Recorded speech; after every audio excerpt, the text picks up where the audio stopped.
కృపలో మమ్ము కాచిన దేవా నీకే స్తోత్రము. పగలు రేయి తను పాపమనే కాచిన దేవా నీకే స్తోత్రము. కాచిన దేవా నీకే స్తోత్రము. కాపాడిన దేవా నీకే స్తోత్రము. రక్షిత కాలం కృపలో మమ్ము కాచిన దేవా నీకే స్తోత్రము. కాపాడిన దేవా నీకే స్తోత్రము. హల్లెలూయా. నూతన సంవత్సరంలో గడిచిన కాలము కాచి కాపాడిన దేవుడు. అసలు మన యొక్క ఉద్దేశము, మన యొక్క ఆలోచన, ఈరోజు సజీవులుగా ఉన్నామంటే కారణం ఏమిటి అంటే, అది ఎందుకొరకు మనము నిరీక్షిస్తున్నాం, మన ఆశ ఏమై ఉంటుంది ఆలోచన చేసి. మరి కాంతరు నిన్న చెప్పినప్పుడు ఎప్పుడు నా మైండ్లో 3-4 ప్రసంగాలు ఎప్పుడు ఉంటాయి. ఏదైనా చెప్పడానికి సిద్ధపాటు కలిగి ఉండాలని పండుకొని ఆలోచిస్తున్నటువంటి సమయంలో, అవును మన నిరీక్షణ ఏమై ఉంటుంది, మనం ఎందుకొరకు మందిరాలకు వస్తున్నాము, ఎందుకొరకు ప్రార్థన చేస్తున్నాము, ఎందుకొరకు సంఘ సహవాసంలో పాలు పంపులు పొందుతున్నాము, దీనికి కారణం ఏమై ఉంటుంది అని ఆలోచన చేశాను. ఎన్ని చేసినప్పటికీ ఎక్కడి నుండి వచ్చినామో అక్కడికే వెళ్ళాలి కదా, అవునా కదా? మనం ఎక్కడి నుండి వచ్చినామో అక్కడికే మనం తిరిగి వెళ్ళాలి కనుక, ఆ తిరిగి వెళ్ళేది నూతన సంవత్సరంలో ప్రతి ఒక్కరము ఆలోచన చేస్తే ఎలా ఉంటుంది అని ఆలోచన వచ్చింది. అందుకని కాంతరం 3-4 అంశాలు చెప్పినప్పుడు ఇది బాగుంది అన్నాడు ఆయన. ఏది బాగుంది అంటే, పరలోకానికి ఎలా వెళుతాము, ఎవరు వెళుతారు, ఎట్లా వెళుతాము, ఏం చేస్తే పరలోకానికి. ఇదే కదా మన నిరీక్షణ. ఎంత ప్రార్థన చేసినా, ఎంత విశ్వాసం ఉన్నా, మందిరాలకు వచ్చినా మన యొక్క ఆశ తృష్ణ ఏమిటంటే, ఇదిగో పరలోక రాజ్యానికి వారసులుగా ఉండాలని. హల్లెలూయా. హల్లెలూయా. ఎట్లా వెళుతాము, ఎవరు వెళుతారు అని ఆలోచన చేసినాను పండుకొని. అవును, పరలోక రాజ్యానికి వారసులు కావాలి. మనము ఎక్కడి నుండి వచ్చినాము అనేది ముందు ప్రశ్న. ఎక్కడి నుండి వచ్చినాము? ఆయనలో నుండి వచ్చినాము. ఆదాములో నుంచి మనమంతా వచ్చినాము. ఆదాము ఎవరిలో నుంచి వచ్చాడు? దేవునిలో నుండి వచ్చాడు. మరి చనిపోయిన తర్వాత అందరము చనిపోతాము, అందరము మరణిస్తాము. మరణించిన తర్వాత అక్కడ 2 ఉన్నాయి. మరణాలు 2 రకాలు ఉన్నాయి. ఒకటి పునరుత్థానం, అంటే అందరూ చెందుతారు. అంటే పరదైసునకు, పరలోకానికి వెళ్ళే కొందరు ఉంటారు. కొందరు ఏంటి, ఆరని అగ్ని, కటిక బిలాలు, చీకటి, అందులోనికి నరకం అని వెళ్ళేవారు కూడా కొందరు ఉంటారు. అంటే మరణాల లోపల కూడా 2 రకాలు, మనుషులకు కూడా 2 రకాలు. ఇవన్నిటి కాలం అందరము చనిపోతాం. అందుకనే ఆశాప్రాతుడు, ఇతర మనుషులు మీరు చనిపోయినట్లు మీరును చనిపోతారు అంటుంది లేఖనం. మరణము రుచి చూడకుండా బ్రతుకు నరుడెవడు? ఎవరు లేరు కదా. ఒకరోజు ఎందుకు మరణం అనేది ఎందుకు వచ్చిందంటే, అది దేవుని ఉద్దేశం కాదు. మరణించాలని దేవుని ఉద్దేశం ఎంత మాత్రం కాదు. ఎందుకైనా మరణిస్తున్నాం కదా. అవును, మరణిస్తున్నాం. ఎందుకు? చేయవలసినవి చేయలేదు కనుక, దేవుడు చెప్పిన మాట వినలేదు కనుక. ఏదోను తోటలో ఉన్న, ఇదిగో ఈ పండు తిన్ను దినమున నిశ్చయముగా నువ్వు, బరాబర్గా చెప్పాడు 2వ అధ్యాయము 17వ వచనంలో.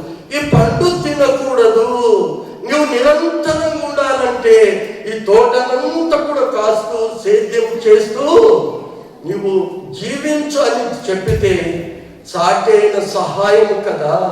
ఆ సహాయం చేసినటువంటి ఆ తప్పిదమ, అవును మస్తు చెప్తుందండి భార్య చెప్తే భర్త వినాలా? వినకూడదు కాదు. ఈ లోకరీతి అయితే భార్య చెప్పితే భర్త వింటాడా? వినేటివే వినాలి. అన్ని వింటే మనము సమాజంలో బ్రతకలేమని ఈ లోకరీతిగా అంటాం. అవునా కదా? భార్య చెప్పింది వినాలి, కానీ అన్ని కాదు, వినబట్టుకే వినాలి. కానీ అన్ని తెలిసిన ఆదాము పడిపోకుండా పడిపోయాడు. పోనీ తప్పు ఒప్పుకున్నాడా అంటే ఒప్పుకోలేదు. ఏం చేశాడు? దాచుకున్నాడు.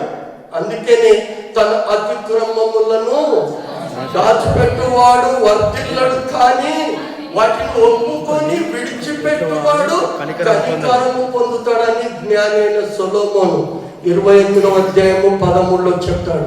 ఈరోజు పరలోకానికి మరి ఎట్లా వెళ్తాము? పరలోకం అంటే ఎఫెసీ పత్రిక పౌలు రాస్తాడు, మీరు ముందు పరజనులను పరదేశునులై ఉంటిరి, కానీ ఇప్పుడు యేసుక్రీస్తు రక్తం వలన.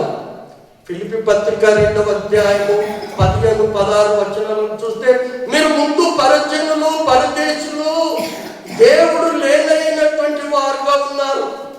ఈ రోజున ప్రియమైన దేవుని సంగమా, న్యూ లైఫ్ కల్వరి సంగమా, దేవుడున్న వారిగా ఉంటున్నామా, దేవుడు లేనటువంటి వారిగా ఉంటున్నామా? ఆలోచన. ఎప్పుడైతే నువ్వు క్రీస్తు రక్తంలో కడగబడతావో, ఎప్పుడైతే క్రీస్తును అంగీకరించి దేవుడని అంగీకరిస్తావో, నమ్మి బాప్తిసం పొందుతావో, అప్పుడు నువ్వు క్రీస్తు సమీపస్తులుగా అవుతామంట. అది ఎఫెసీ పత్రిక 2వ అధ్యాయంలో చెబుతున్నటువంటి మాట. ఈరోజు వాక్యం వింటున్నటువంటి నా ప్రియమైనటువంటి దేవుని పిల్లలారా, హల్లెలూయా. ఈరోజు మన గురి, పౌలు అంటాడు, ఇదిగో నేను నా గురి ఎందుకే పరిగెత్తుతున్నాను. నీ నా గురి ఎక్కడ పరిగెత్తుతున్నావు? ఈ ప్రయాణం అంతా చూస్తే లోకరీతిగా గూగుల్ మ్యాప్ పెట్టుకొని ఆ డెస్టినేషన్ ఎక్కడుందో అక్కడ తీసుకెళ్తుంది, నీ గమ్యానికి చేరుస్తుంది, స్టాప్ అంటుంది. ఏంటి ఈ లోక ప్రయాణంలో? కానీ నీ ఆత్మీయ ప్రయాణం ఎక్కడ పోతుందో ఎవరికి అర్థమవుతుందండి? ఇవి ఆలోచించాను. అయితే పరలోకానికి ఎట్లా వెళ్తాం అనేది ఆలోచన వచ్చింది. హల్లెలూయా. ఈరోజు ప్రతి ఒక్కరు ఈ అంత దినాలలో కడవరి కాలాల్లో ఉంటున్నాము గనక ప్రతి ఒక్కరి ఆలోచన. నువ్వెంత బైబిల్ చదువు, ఎన్ని కానుకలు, ఎంత చేయు, దేవునికి ఇష్టమైనటువంటి సొలొమోను చేసిన ప్రార్థన ఎట్లయితే అంగీకారమైందో, దావీదు చేసిన ప్రార్థన ఎట్లయితే దేవునికి అయిందో, అప్పటి వరకు నువ్వెంత చేసినా కూడా గారడి సింహం ఉన్నాడు అపోస్తుల కార్యంలో. ఆ పేతురు యోహానులు చేసినప్పుడు ఆ యొక్క నీడ పడ్డప్పుడు స్వస్థతలు పొందినాయి. ఆ స్వస్థతలు పొందినప్పుడు అయా యొక్క పరిశుద్ధాత్మ వరం నాకు కూడా ఇయ్య అన్నారు. అప్పుడు పేతురు గద్దించాడు. వాడు కూడా అద్భుతాలు చేస్తున్నాడు, కానీ పేతురు గద్దించాడు. నీ హృదయము అమ్మా అంటే మీరు చదువుతారు, నీ హృదయం అయ్యా దేవుని యొక్క సరి అయింది కాదు, కనుక నీకు దేవుని ఎదుట పాలు పంపులు లేవు. అంటే వాడు వెళ్తాడా పరలోకానికి? యూదా ఇస్కరియోతు వెళ్తాడా పరలోకానికి? ఈ రోజున ప్రియమైన దేవుని సంగమా, మొదటి ఆదివారం అని ఎందుకో తెలియదు, ఎలా మన ప్రెసిడెంట్ గారు చెప్పాలి. ఎందుకని అక్కడ నాది కాదు తమ్మి అన్నాను. మరి తమ్ముడు కలిగినటువంటి ఆలోచన ఏమో, కానీ అయ్యగారితే చెప్పు అని. కానీ నేను ఆలోచన చేసినప్పుడు ఇది పరలోకానికి వెళ్ళాలి మన యొక్క నిరీక్షణ, మన ప్రయాణం. పౌలు అంటాడు, నా పరుగును కడముట్టించి తిని అంటాడు. ఏం చేశాడు? విశ్వాసమును కాపాడుకుని అంటాడు. చివరకు ఆయన పునరుత్థానములో పాలిభాగస్తులు కావాలి. ప్రభు పొందిన శ్రమలో సమాన అనుభవం. అది ఫిలిప్పీ పత్రిక 4వ అధ్యాయము మరి 10, 11, 12 వచనాలలో అక్కడ రాయబడి ఉంటుంది. నేను సమాన అనుభవం కావాలి. దేని చేతనైతే నేను పట్టబడినో, దేని కొరకు పట్టబడ్డాడు? దేవుని సువార్తను ప్రకటించడానికి పట్టుబడ్డాడు. నేను దేని కొరకైతే పట్టుబడినో ఆ పట్టుబడిన అందుకనే సమస్తమును పెంటతో సమానంగా చేసుకొని, ఇదిగో బ్రతుకుట క్రీస్తే, చావైతే లాభము అన్నాడు ఫిలిప్పీ పత్రికలో. నా ప్రియమైన దేవుని సంగమం, ఈరోజు ఆలోచించాలి. నేను చదివింది మంచి నార వస్త్రాలు, ఊదారంగా వస్త్రాలతో ధనవంతుడు సుఖపడుతున్నాడు. చాలా సుఖపడుతున్నాడు. కానీ అక్కడ దరిద్రుడు ఉన్నాడు. జ్ఞాపకం చేస్తే ఏం చేయలేదు దరిద్రుడు. ధనవంతుడున్నాడు, దరిద్రుడైన లాజరు ఉన్నాడు. కానీ ఒకరోజు ఇద్దరికి మరణం. అందరు కదా ఇతర మనుషులు చనిపోయినట్లు ఆసఫ్ రాస్తాడు కదా, ఇతర మనుషులు చనిపోయినట్లు. అదే 79వ కీర్తన 48 అంటాడు, ఇదిగో మరణమును రుచి చూడక బ్రతుకు నరుడు ఎవరు. అందుకనే మోసే చేసిన ప్రార్థన మనం చేయాలి. ఏమని? ప్రభువా, తరతరములకు మాకు నివాస స్థలము నీవే, పర్వతములు పుట్టక మునుపు నీవే, భూమిని లోకమును పుట్టింపక మునుపు నీవే, అన్ని నీవే అంటాడు మోసే. చూడండి, ప్రభువా అంటున్నాడు. ఎంతమంది? ప్రభువా, తరతరములకు మాకు నివాస స్థలం ఇక్కడ అనుకుంటున్నాం మనము. ఇదిగో నా తండ్రి ఇంట అనేక నివాసాలు ఉన్నాయి, లేని ఎడల మీతో చెప్పుదును, నేను మరలా వచ్చి తీసుకొని పోతాను అంటున్నాడు. అందుకనే మోసే ప్రార్థన చేశాడు, ప్రభువా, తరతరములకు మాకు నివాస స్థలము కదా. మళ్ళంటాడు, పర్వతములు పుట్టక మునిపే, భూమిని లోకమును పుట్టింపక మునిపే, యుగ యుగములు నీవే. మోసే 90వ కీర్తన అట్టే ఉంటుందమ్మా వచనాలు. యుగ యుగములు నీవే మాకు దేవుడవు, మనుషులను మంటికి మారుస్తున్నవయ్యా. నరులారా యుగం. అందుకనే ప్రసంగి జ్ఞాని 12:7 అంటాడు, ఇదిగో మన్నైనది మన్నవుతుంది గనక దేవుడిచ్చిన ఆత్మ తిరిగి దేవుని యొద్దకు వెళ్ళాలి. ఎంత లేచినప్పటికీ సమస్తము వ్యర్థము, సూర్యుని కింద ఉన్నదంతా వ్యర్థమే. నువ్వెంత డబ్బు సంపాదించు, ఎంత అందచందాలు, ఎంత భోగభాగ్యములు అనుభవించు, ఒకరోజు కన్ను మూసు కాలం ఉందని నువ్వు మర్వబోకు మన్నాకుంది లేఖనము. అందుకని పరమా జీవము నాకు నివా,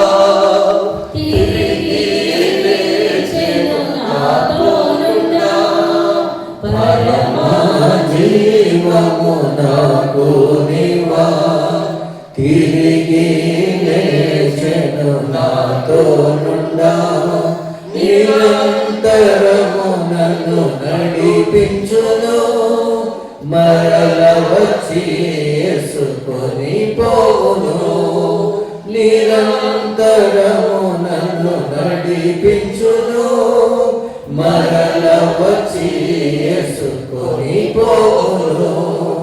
యేసు చాలును, హల్లెలూయా, యేసు చాలును, హల్లెలూయా. ఏ సమయమైన ఏ స్థితికైనా నా జీవితములో యేసు చాలును, హల్లెలూయా. నా జీవితంలో యేసు చాలన్న వాళ్ళు పరలోక రాజ్యానికి. అందుకనే మత్తయి సువార్తికుడు మాట్లాడుతుంటాడు, అక్కడ తీసుడు అక్కర్లేదు, 7:21 ప్రభువా ప్రభువా అని పిలుచువాడు ప్రభువా అంటున్నాడుగా, ప్రభువా అంటున్నాడు. కానీ తన తండ్రి చిత్త ప్రకారము చేయవాడే. అందుకని చిన్నపిల్లలను ఆటంకపరచకూడదు. ఇక్కడ ధనవంతుడున్నాడు, అక్కడ లాజరు ఉన్నారు, ఇద్దరు చనిపోయారు. కానీ ధనవంతుడు చనిపోయాడు, లాజరు చనిపోయాడు. ఈ లాజరేమో అబ్రాహాము రొమ్మున ఆనుకున్నాడు, ఈ ధనవంతుడు యాతనడు. ఒకసారి 24-25 వచనాలు చూద్దామమ్మా. తండ్రి అయిన అబ్రాహాము నా ఎదుట కనికరపడి నీళ్ళలో ముంచి నా నాలుకను తడుపునట్లుగా లాజరును పంపుము. నేను ఈ అగ్ని ఆరదు అయ్యా, అగ్ని ఆరదు, పురుగు చావదు. ఎప్పుడు నిరంతరము ఈ శరీరము కేవలము మట్టి అయిపోతుంది, నువ్వు కాల్చిన బూడిదైపోతుంది, మట్టిలో పెట్టినా మట్టిలో కలిసిపోతుంది. నువ్వేం చేసినా ఏం కాదు. చాలా మంది ఉంటుంది, ఏమైపోతుంది, శరీరం అంతా మట్టిలో పెడితే ఓరు పాతి పెడితే ఏమైపోతుంది, మట్టిలోనే కలిసిపోతుంది. కాలిస్తే ఏమైతుంది, బూడిదనే అవుతుంది. ఏది జరిగినప్పటికీ పట్టుకుని ఒక మనిషి మరణిస్తే ఎక్కడికి వెళుతారు? యోబు అంటాడు, ఒకసారి చూద్దామమ్మ. యోబు గ్రంథము 7వ అధ్యాయము 14వ వచనము, తర్వాత యోబు గ్రంథం 10వ వచనము. ఇవన్నీ పొద్దుగా 7వ అమ్మా. స్వప్నముల వలన నన్ను బెదిరించెదవు, దర్శనముల వలన 7వ అధ్యాయము 14వ వచనం. దర్శనముల వలన నన్ను భయపెట్టెదవు, కావున నేను మేఘం కొనిపోబడుతున్నట్లు అతడు ఇంటిని ప్రసంగి గ్రంథం 7వ అధ్యాయం. మేఘము విడిపోయి అదృశ్యము. మేఘం అంతా వస్తుంది పోతుంది. మనిషి పుడతాడు పోతాడు, మనిషి పుడతాడు. స్థిరంగా ఎవరైనా ఉంటారండి ఇక్కడ? ఎవరైనా ఉంటారా ప్రపంచంలో? కేవలం మన ప్రభు ఇక్కడ లేడు, ఆయన తిరిగి లేచాడు. హల్లెలూయా. ఈరోజు మన నిరీక్షణ ఏమైందంటే మనము ప్రభు దగ్గరికి వెళ్ళే స్థితిలో ఉంటున్నామా? ఏం చేసి వెళ్తాము? ఆ పాపం పోవాలి. మరి ఎవరు వస్తారు? పాపం పోవాలంటే ఏం చేయాలి? అందుకని అనేక సార్లు చెప్తాను, సర్వ పాప పరిహారం రక్త ప్రోక్షణమవశ్యకం, తదు రక్తం పరమాత్మ పుణ్యదాన బలియాగం యుగే యుగే. ఋగ్వేదంలో సర్వ పాపము పోవాలి అంటే ఆ పరమాత్ముని యొక్క రక్తం చిందించాలి. నీ నా పాపము పోవాలంటే రక్తం చిందింపబడాలి. అందుకని స్టెఫెన్ ప్రార్థించాడు. ఎవరు వెళ్తారంటే కారణం చెబుతున్నాను. అక్కడ లాజరు వెళ్ళాడు, లాజరును పంపన్నాడు. ఈ పాతాళము పాతాళము. అందుకని యేసు అంటాడు, ఇదిగో పాతాళమంత లోతైనను 7:10 అంటాడు. ఈ పాతాళమంత లోతైనను ఊర్ధ్వలోకమంత ఎత్తైనను అంటాడు. అంత లోతులో ఉంది అగ్నిమయము లోపల. భూమి ఎలా తిరుగుతుంది అనుకుంటున్నారు? వీల్ మీద ఉంది అగ్నిలో. భూమి నిరంతరం కొన్ని వేల కిలోమీటర్లు, లక్షల కిలోమీటర్ల వేగంతో తిరిగితేనే భూమి తన చుట్టూ తాను తిరిగితే 24 గంటలు అది భూభ్రమణము అంటారు. సోషల్ టీచర్లకు భూభ్రమణం. భూ పరిభ్రమణం అంటే భూమి తన చుట్టూ తాను తిరిగి ఒకసారి సూర్యుని చుట్టూ తిరిగితే 3.5 సంవత్సరాలు అవుతుంది. ప్రేమైన దేవుని పిల్లలు, అగ్నిమయమైనటువంటి అగ్ని. అందుకనే పేతురు భక్తుడు రాస్తాడు. ఒకసారి పేతురు రాసినటువంటి 2వ పత్రిక 2వ అధ్యాయము 4వ వచనములో పేతురు చూశాడా? మరి ఎందుకు రాశాడు చూద్దామమ్మా. 2వ అధ్యాయము 4వ వచనం. దేవదూతలు పాపము దేవదూతలు ఇంకా పాపము చేసినప్పుడు దేవుడు దేవదూతలు అంటే పాపం పాపం పాపం ఏంటండి? దేవదూతలు పాపం చేయడం ఏంటి? దేవుడు కలుగునుగా కంటే దేవదూతలు కలిగినాయి. ఈరోజు ఇంకో దూతల కంటే నరుని తక్కువ చేస్తూ అంటాడు కీర్తనకారుడు 8. నా ప్రియమైన దేవుని పిల్లలారా, ఈరోజు ఆలోచించాల్సింది, మనము నేర్చుకోపోవాల్సింది, ఎన్నాళ్ళ మట్టుకు ఇక్కడ ఉంటే కదా, ఎన్నాళ్ళ మట్టుకు ఇక్కడ ఉన్నప్పటికీ ఇదిగో మనం ఒకసారి పోవాలి. వచ్చి ప్రేమించటి కనుక పరదేశం ప్రేమ అనేక సార్లు ఇప్పుడు కానీ న్యూస్ మరి కొత్త సంవత్సరంలోకి చావు కబురు అని కాకుండా మనం ఇక్కడ పరలోకము మనది కాని లోకానికి వెళ్ళాలి. అనగా మనది కానిది భూలోకం. అనేక లోకాలు ఉన్నాయి. ఎబ్రి పత్రిక 1వ అధ్యాయంలో 1వ వచనంలో ప్రపంచములు అంటుంది. పాతాళ లోకము, భూలోకము, మధ్యాకాశము, ఆకాశము, మహాకాశములు పట్టచాలని దేవుడు. ఎంత మంచి ఉంటుంది కదండి. మహాకాశములు పట్టచాలని దేవుడు. ఆకాశములు పట్టచాలవే. నేను కట్టించిన ఈ మందిరము ఏ పాటిది అన్నాడు సొలొమోను. ప్రేమైన దేవుని పిల్లల, అంతటి ఉన్నతమైనటువంటి స్థితిలో ఆ దేవుని దగ్గరికి నీవు చేరాలంటే ఇదిగో దొంగల్లో ఒకడు. ఎడమ దొంగనా కుడి దొంగనా? ఎడమ దొంగనా కుడి దొంగ? తమ్ముడు, ఎడమ దొంగ దూషించాడు, కుడివైపున్న దొంగ ప్రభువా వాడంటాడు దొంగతోని, అరే నీవు కూడా అదే శిక్ష విధిలో ఉన్నావు కదా, ఆయన ఏ పాపము చేయలేదు, నీ నా పాపాన్ని మోస్తాడు కదా అంటూ గద్దించువని, ప్రభువా ఇదిగో నన్ను కూడా నీ యొక్క రాజ్యంలో పరదేశంలో చేర్చుకో. హల్లెలూయా. కారణం ఏమిటంటే పాతాళంలో ఏముంది? అగ్ని. దేవదూతలు పాపం చేసినప్పుడు వాటిని విడిచిపెట్టకుండా దేవుడు కటిక చీకటిని బిలాములోనికి, బిలాము అనగా లోతైన గొయ్యి, ఆ బిలాములో అనగా అగ్నిమయంలోనికి దేవదూతలను త్రోశాడు. ఈరోజు మన పరిస్థితి, ఈరోజు నూతన సంవత్సరంలో 2026లో సజీవంగా ఉన్న నీవు నేను ఎక్కడ పోతామో నీ యొక్క ఆత్మ దీపం, ఆత్మ ప్రయాణము ప్రయాణిస్తుంది. ఒక్కసారి ఆలోచించవా? ఒక్కసారి నీ యొక్క ఆత్మ పోతే ఎక్కడ పోతుందో ఆలోచించకపోతే ఈ నూతన సంవత్సరంలో మనము సజీవులున్నది వ్యర్థమైపోతుందేమో. అందుకనే నశించిన దానిని వెతికి రక్షించడానికి ప్రభు వచ్చాడు. ఎంతమంది నశించిపోతున్నాము, ఎంతమందికి దేవునికి ఇష్టమైన క్రియలు చేయలేకపోతున్నామేమో. నా ప్రియమైన దేవుని పిల్లలారా, ఆలోచన చేయమని మనవి చేస్తున్నాను. అక్కడ అంటాడు, దేవదూతలు పాపము చేసినప్పుడంట.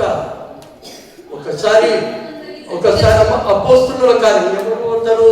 ఇంత మట్టుకు చెప్పుకుంటూ వచ్చిన సమయం లేదు. ఇది చాలా పెద్ద టాపిక్స్ మనము, ఎందుకంటే పరిశుద్ధ గ్రంథాన్ని వివరించాలంటే ఎవరి వల్ల ఇప్పటి వరకు చిన్నప్పుడు ఎవరైనా సంపూర్ణంగా మేము చేసినాము ఇక ఇది మాకు అక్కర్లేదన్న వాళ్ళు ఉన్నారా? ఎన్నిసార్లు చదువు కొత్తగానే ఆ చదివిన మళ్ళీ అది ఇంట్లో నేను ఆలోచించలేదు, ఇలా ఉందే అంటుంది. That is the miracle word. అందుకని ఇది ఎవరు అపోస్తులు ఎట్లా రాశారట? మనుషులు రాశారా?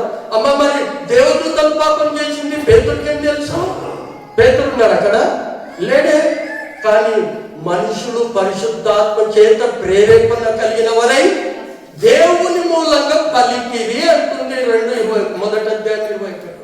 అదే పేతురు రెండవ పేతురు 1:21 అక్కడ అంటాడు, ఏలైనగా ప్రవచనము ఎప్పుడు మనిషిని ఇచ్చను బట్టి కలగలేదు, కానీ మనుషులు పరిశుద్ధాత్మ ప్రేరేపింపబడిన వారే దేవుని మూలముగా పలికిరి.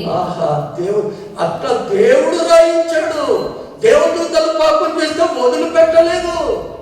మరి నువ్వు నేను పాపం చేస్తే సమయం ఇస్తున్నాడండి. ఇంకా మారుతాడేమో, ఇంకా బాగుపడతాడేమో.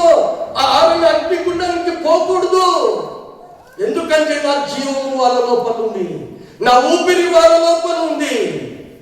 వాళ్ళు చనిపోకూడదు, వాళ్ళు నిరంతరం జీవించాలి. ఈరోజు జీవించాలంటే మనం ఏం చేయాలి? ఒకసారి దయ్యాలు కూడా అంటున్నాయంటమ్మా, విన్నారా? ఆ దయ్యాలకు కూడా భయం, దేవునికి భయం లేని దయ్యాలకి భయం అండి. దయ్యాలకు భయం ఉంటుందా అండి? ఏమి అన్నారు నా పిల్లలు? దయ్యాలకు భయం ఉంటుందా? ఒకేసారి చదువుదాం. లూకాసు వార్త 8వ అధ్యాయము 30, 31, 32 వచనాలలో లూకాసు వార్త యేసు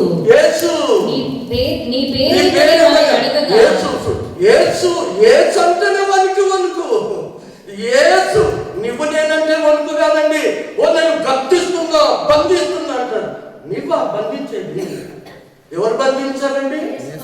యేసు బంధించాలి, యేసు నామములో బంధించాలి. అక్కడ అంటాడు, యేసు నీ పేరేమని అడగగా చాలా దయ్యములు వానిలో చొచ్చి ఉండెను. చాలా సేన అనేకమైన దయ్యాలంట వానిలో చొచ్చున్నా అంట.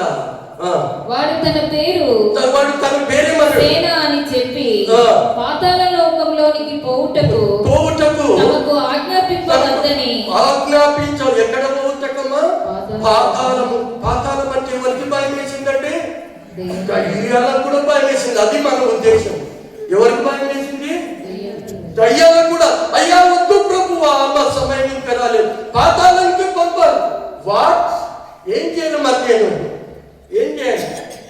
మీరు దయ్యాలు పట్టి నా కుమారుని సతాయిస్తే మిమ్మల్ని నేనేం చేయలేదు. ఆనాడు పరిశుద్ధుడు అని యెషయా 6వ అధ్యాయంలో చెప్పితే రాత్రి పగలు కాదక స్తుతులు చెల్లించే దూతలు పాపం చేస్తే నేను విడిచిపెట్టలేదే. ఇప్పుడు దయ్యాలు మీరు పెట్టినటువంటి నా కుమారుడు నశించిపోతుంటే నేను ఊరుకుంటున్నాను. మమ్మలను పాతాళానికి పోగుటకు చదివీయకయ్యా.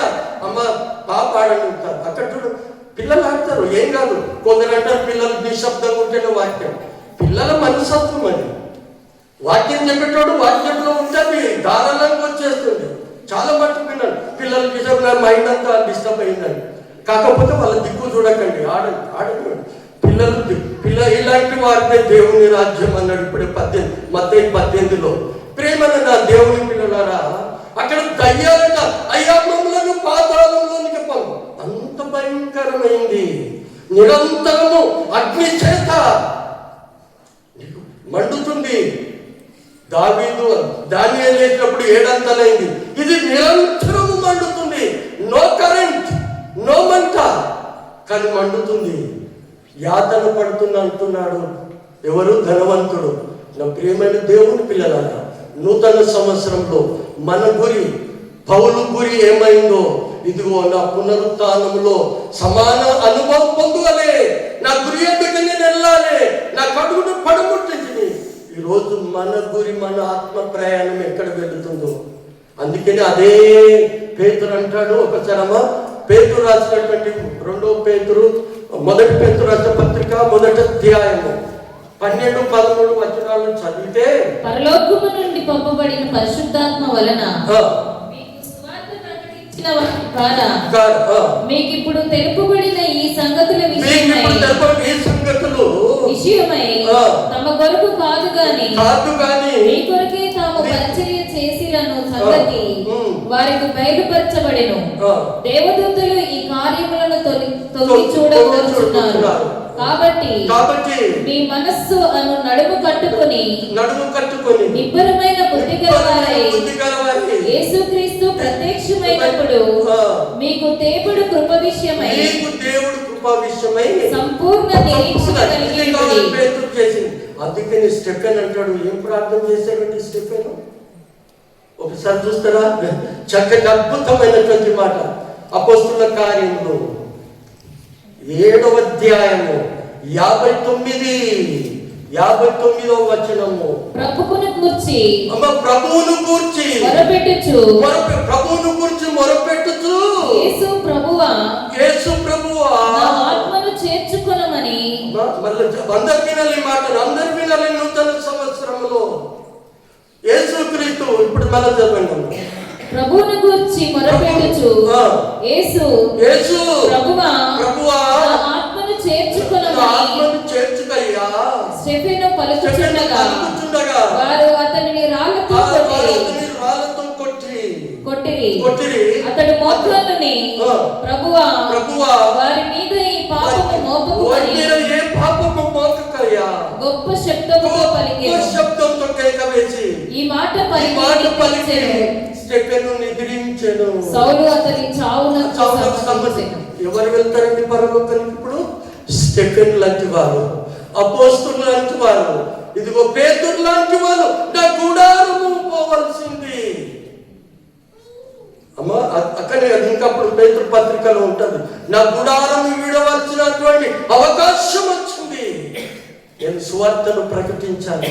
ఈరోజు ప్రేమను దేవుని సంగమా ఎవరు వెళుతారంటే స్టెఫెను, ఇదిగో యేసు ప్రభువా నా ఆత్మను చేర్చుకో, వారి మీద నేరము మోపకు. ప్రేమను దేవుని సంగమా, ఈరోజు మనము పరలోకము అది శాశ్వతమైంది. అసలు పరలోకం అంటే ఏంటండి? ఎట్లా ఉంటుందో తెలుసా మీకు? ప్రకటన గ్రంథం 21 చదవని ఇప్పుడు లేదు. ఆ గుమ్మాలు, వైడూర్యాలు, రత్నాలు ఎట్లా ఉంటాయంటే రాజ్య భవనాలు, రాజ్య వీధులు, దేవుడున్న స్థలము, అత్యున్నత సింహాసనాసీనుడు. అంతటి గొప్ప పట్టణంలో దేవదూతల వలె మనము నిరంతరము దేవునికి స్తుతులు చెల్లిస్తాం. అందుకనే ఇంకొకరు ఎవరు పోతారంటే సమయం అయిపోతుంది. చాలా టాపిక్ ఉంది, ఇక 2-3. అదే సొలొమోను రాసినటువంటి, ఏం రాశాడు? సొలొమోను రాసినటువంటి 3 రాశాడు కదా. సామెతలు, విలాపవాక్యం, అది ఆయన రాశారు పరమగీతాలు. ఒకే ఏదేమైనా 15వ అధ్యాయము సామెతల గ్రంథం చాలా జాగ్రత్తగా 24వ వచనము చాలా జాగ్రత్తగా పాతాళమునకు తప్పించుకొనవలెనని. అమ్మ తల్లి మళ్ళీ ఒకసారి మీ స్పష్టమైన గొంతుతోటి క్రిందనున్న పాతాళమును తప్పించుకొనవలెనని. ఎక్కడుంది? లోతులో కింద ఉంది, అగ్నిలో. క్రింద ఉన్న పాతాళము తప్పించుకొనవలెనని.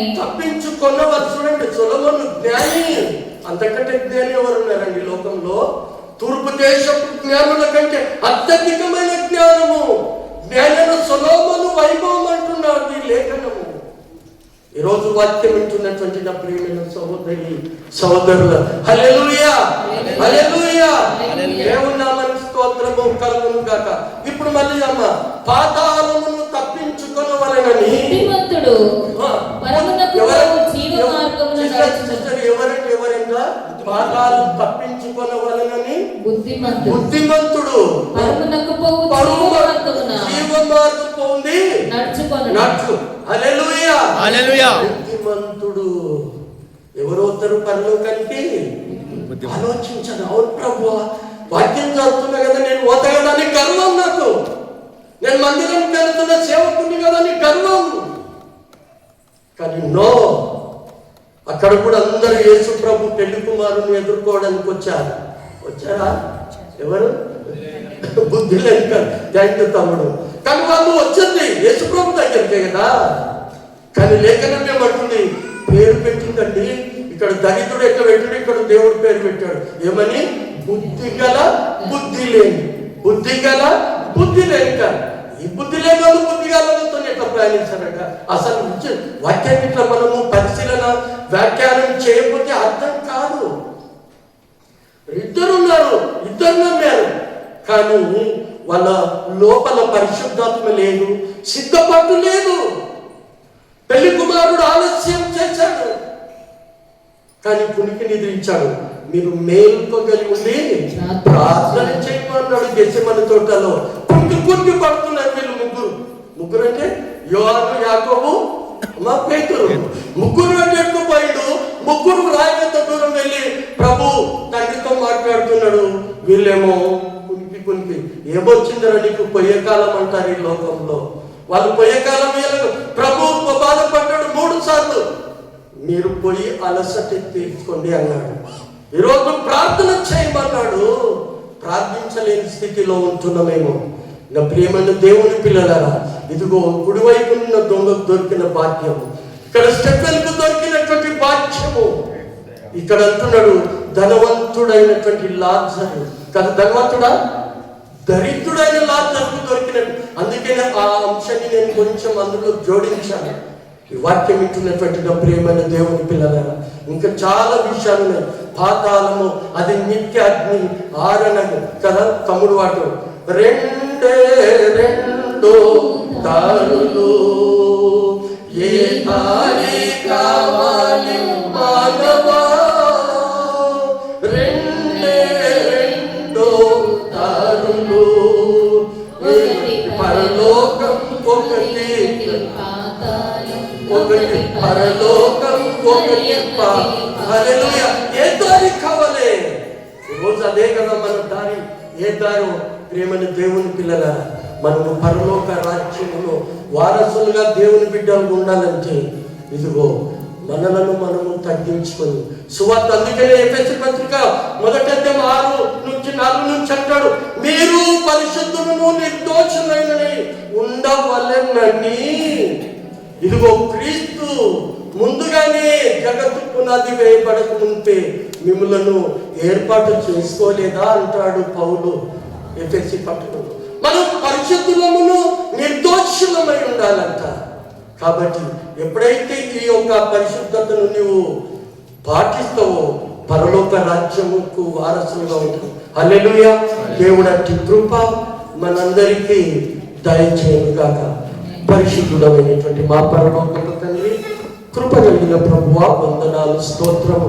ఎన్నాళ్ళ మటుకు మేము ఈ లోకంలో ఉన్నప్పటికీ ఒకరోజు నీ సన్నిధానంకి రావాల్సిన వారిని కనుక ప్రభువా, ఆ దారి ఏదో ప్రభువా మేము కనిపెట్టుకుని మా ఆత్మ ప్రయాణం కొరకు ప్రయాణించుటకు లేఖనాల ద్వారా మీరు మాట్లాడి మమ్మలను ప్రభువా ఆలోచింప చేసినటువంటి వాక్యమును బట్టి వందనాలు స్తోత్రములు చెల్లిస్తూ మా ప్రభువైన యేసుక్రీస్తు పేరిట వేడుకుంటున్నాము తండ్రి.